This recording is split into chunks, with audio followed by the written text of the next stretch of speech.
Welcome back. The next aspect of risk and uncertainty that we'll be looking at is what we call discounted payback period. It also falls under risk and uncertainties. And a discounted payback period is usually calculated in the same way as the ordinary payback period. The only difference is that the cash flows of the project are first discounted to their present values. The discounted payback period is the number of years before the cumulative net present value of the project reaches 0. What we do here is that instead of using the ordinary payback period to decide if a project is acceptable, discounted payback period might also be used as an alternative. A maximum discounted payback period is usually established just as we have done under the ordinary payback period, and it is expected that the project should not be undertaken if they could not pay back within the limited time set by the company. So what the maximum discounted payback period is talking about is a policy that has been put in place by the organization in respect of the time taken to recoup a particular investment. Okay, so if we're dealing with the discounted payback period, this major difference between this and the ordinary payback period is that there will be a discount rate or a discount factor that will be used. So having said this, let us see how to apply this. The following information was provided to you by PlatinumGold Solutions regarding a new investment. It is a new investment project it is considering. The company's policy regarding investment of this nature is a payback period of 5 years. Using the information provided below, advice on the acceptability of the project. So we have 6 years information and the various cash flows, and we have to use a cost of capital of 10%. Okay, so we discounted payback period.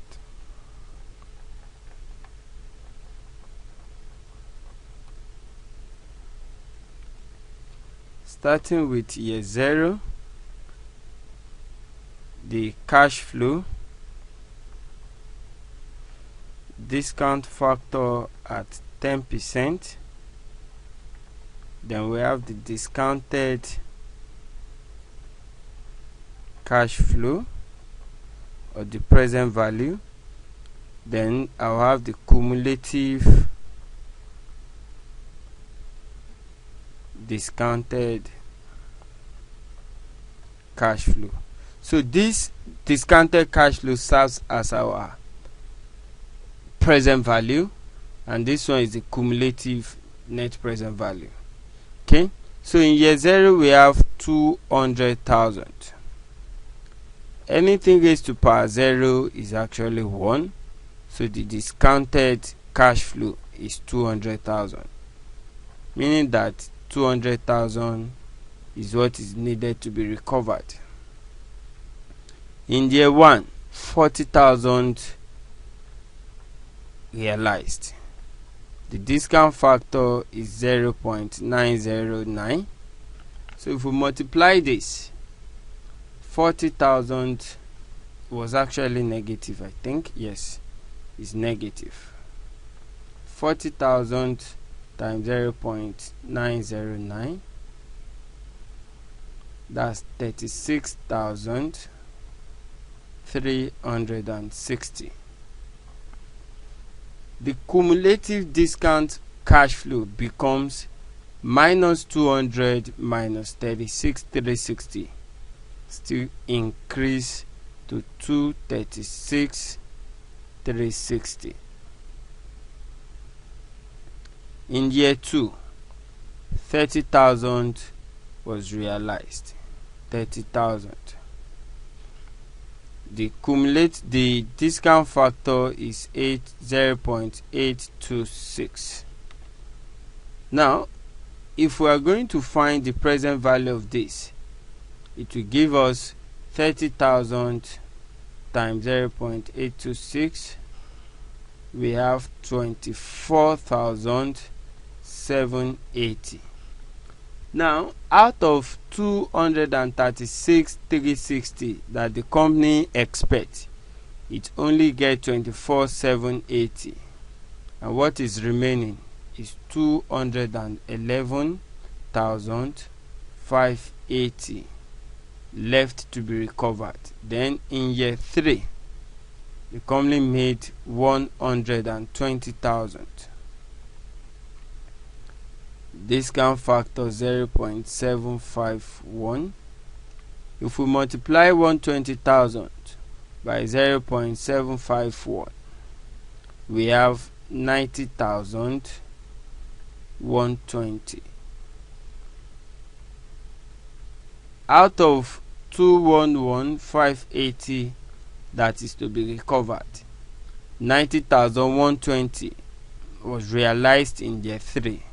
So the company have 121,460,000 naira left to recover. Then this will extend to year 4. In year 4, it made 150,000. 150,000 in year 4. That's 0.683. Okay, so 150,000 times 0.683, that is a present value of 102,450 out of 121,460 that is left.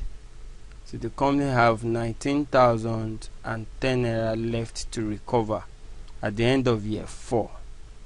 By the end of year 5,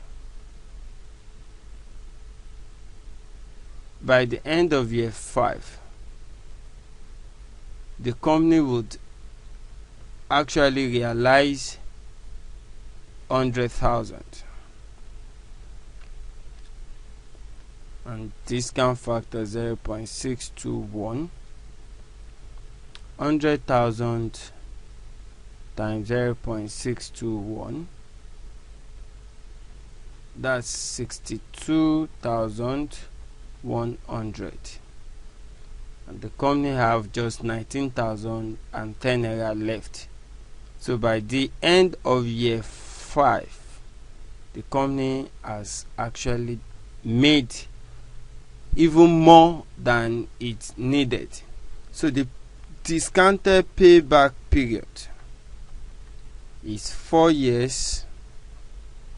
That's the last year it has a negative value, and some months before the end of year 5.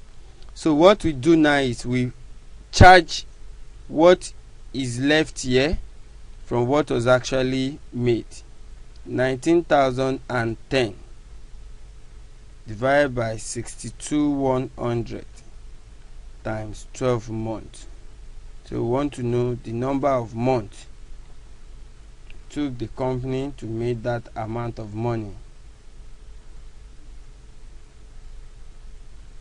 That is about 4 months.